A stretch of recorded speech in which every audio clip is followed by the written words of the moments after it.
How did the ID cards work? What did they mean when you got these IDs? Because you said your family was classified with number 5. Not my family. Me and my brother, born in Diego Garcia, we were classified with number 5. Okay.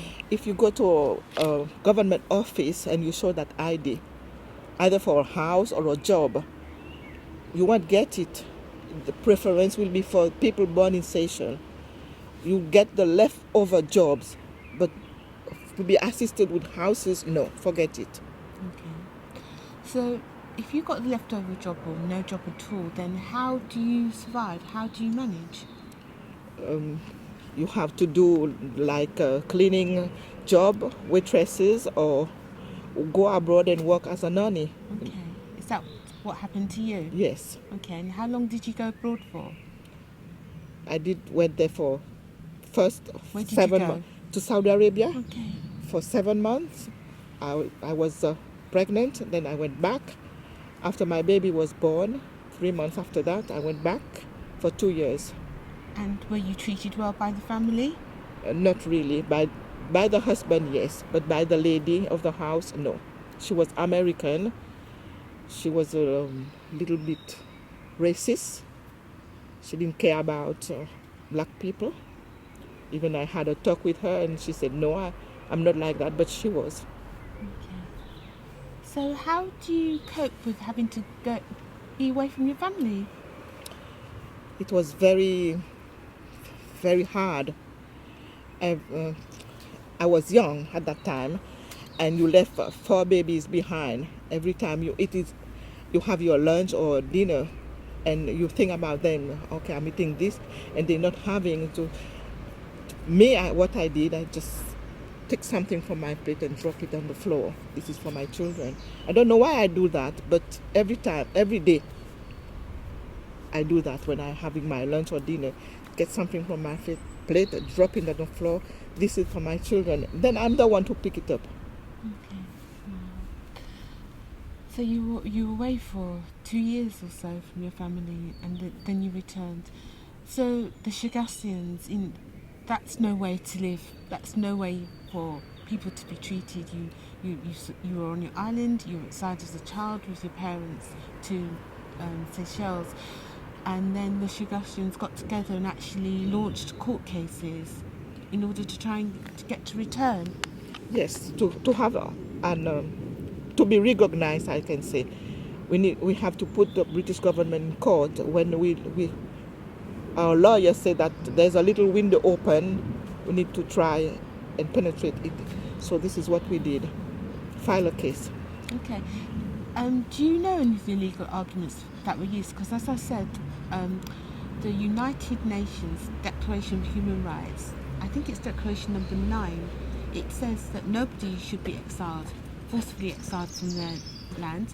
And then I believe it's number 13, it says nobody should be forced to remain outside their land. Do you know what arguments were used in those? Frankly, to say, even though I came here to attend the court cases, I didn't have a clue what was going on in the courthouse. Sometimes I catch a few things that's going on, but most of the time, I don't know what they're talking about. Okay. They are using terms that I don't know. Okay. So, do you know who was leading for the Chagosians in terms of briefing council?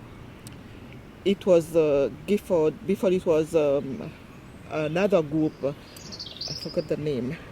Then they changed. It was Gifford Chances. Now it's still the Chances. Gifford Chances. Okay. Because I read that the courts actually seemed to be on board at some stage, and the Chagosians won against government quite a few times, but then the government appealed. Is that correct? Yes. Yeah. They are playing that games. We won, they appeal. We won, they appeal, as if just to cover it, keep covering it up. Okay. So in terms of this recent court case that we have now, because effectively what the government did was it from the 1960s took steps to exile the Chagosians from Diego Garcia, because because what used to happen is that if you dared to go abroad, so to Seychelles to visit family or anywhere else in Mauritius, they wouldn't let you come back. So systematically, they removed the families from that area. Then I learned that Mauritius did a deal with the government, basically, and helped the government to put a US base on that island. Yeah, and it seems that human lives have been traded for bombs, basically. Yeah, correct. And America's complicit in all of that. Yeah, because they're there. And then they won't let the Chagosians go back to their land, but they'll import Filipinos to go and live there and enjoy a life that the Chagosians couldn't have. They won't even let you go back to the part of the island that's uninhabited, so it's all overgrown and everything. Yeah. You are put into places where you're not treated as equals. It seems to me that human rights are being violated, if not ignored altogether. And then and then you win in the court and government appeals. It's like some kind of pantomime that continues. And then we've got the latest case now, where between the Americans and England, they've now built a marine life there. Marine park protection. Yeah, marine park protection. What do you think that's about then? Well, let me go back. When we were exiled during the deportation, it was some people went for a visit and they were not allowed back. During the exile, there were families, maybe 4 brothers, 5 sisters, and some are married with Seychellois people, some are married with Mauritian people. During the exile, if the father went to Mauritius with 4 kids, the mother went to Seychelles with 2. And from then till now, the family are apart. They haven't met. They don't have the chance, the opportunity to meet. Either they are dead in Seychelles or in Mauritius till they don't have any contact. And during, well, I forgot something I was going to say. During the hearing, also in court, our lawyers don't talk to us. He doesn't inform us exactly what is going on. How far are we? Even if we Chagosian from Seychelles and Chagosian from Mauritius, we give our consentment to that lawyer. We join, we merge the 2 committee. Even the people in Mauritius, the leader in Mauritius, he doesn't inform us, people from Seychelles, what's going on, how far is the case. But every now and then he asks us to just sign document to give a right to the lawyer. I can say we are having enough of signing and don't know what's going on. Okay. It's sad. It's sad. And the government, the British government, are taking us Chagosian as puppet. An advantage. Yes. Yeah. So, and what The you people, one point, the Filipinos people, even the Filipinos, the American, the British, name it, any nation on Chagos Island, you are free to work, enjoy life, but you are not allowed to have any babies there.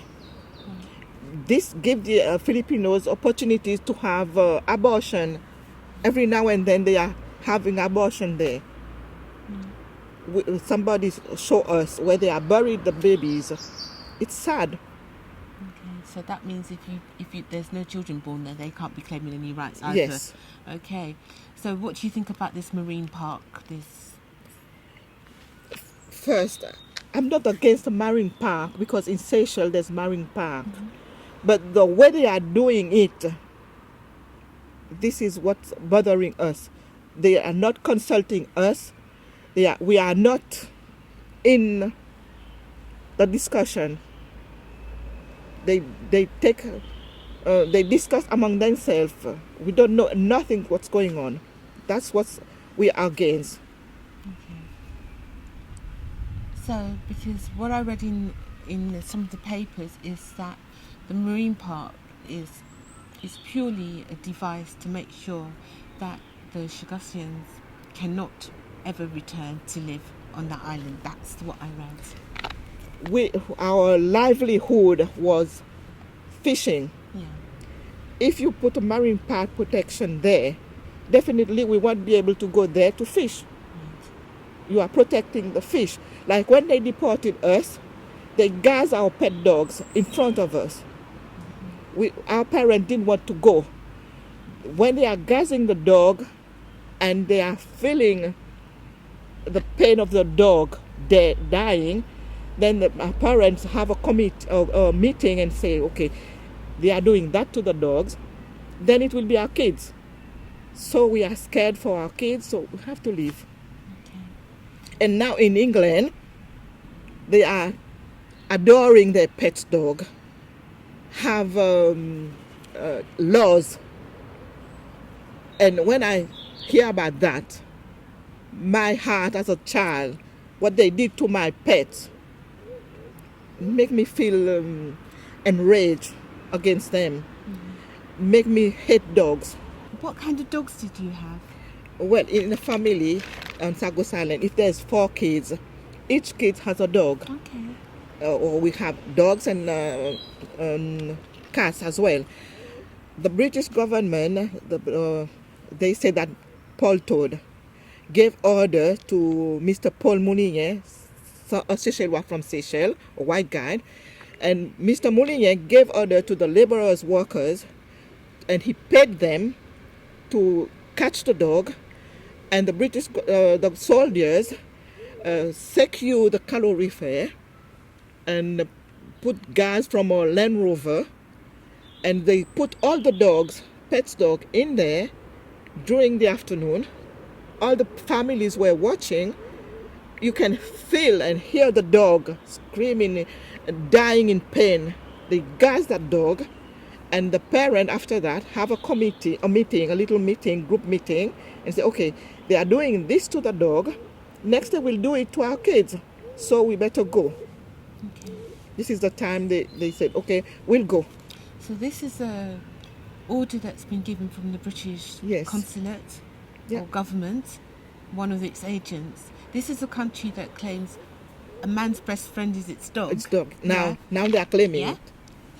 But this is what happens to the Chagosians' dogs, yeah, in front of the children. I don't know. Maybe because we are black. We were black. We couldn't have pet dogs. They are white. Their dog is superior. We, our dogs, were inferior. So, and now we've got to the situation where the European courts are now saying, in terms of the marine parkland, whatever they've built, that it's okay.